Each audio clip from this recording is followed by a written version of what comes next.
Potret indahnya toleransi antar umat beragama tersaji dari Kota Tual.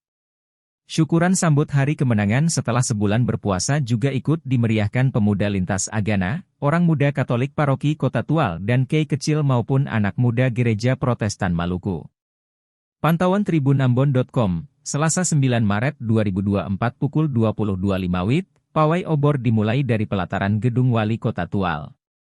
Rombongan pawai obor lantas berjalan beberapa kilometer ke arah Gereja Maranatha dan langsung disambut Ketua Majelis Jemaat GPM Tual, Nus Latumahi dan rombongan.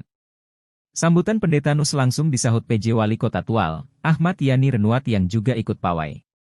Menurutnya, ini merupakan wujud nyata dari pesan para leluhur kita yakni Fute Ain Mehe Ngifun, Manut Ain Mehe Tilur dan Ain Ni Ain. Rombongan pawai obor yang berjumlah 500 orang itu kemudian bergerak menuju kawasan Wearhir.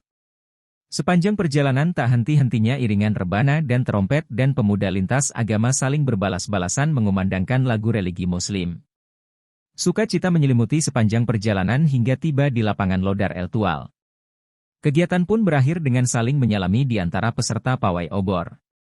Emma, salah satu warga Tamedan, kepada tribunambon.com mengungkapkan ingin kegiatan ini berlangsung setiap tahun.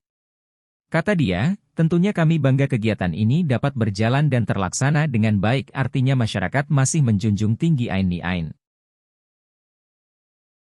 Download Tribun X sekarang, menghadirkan lokal menjadi Indonesia.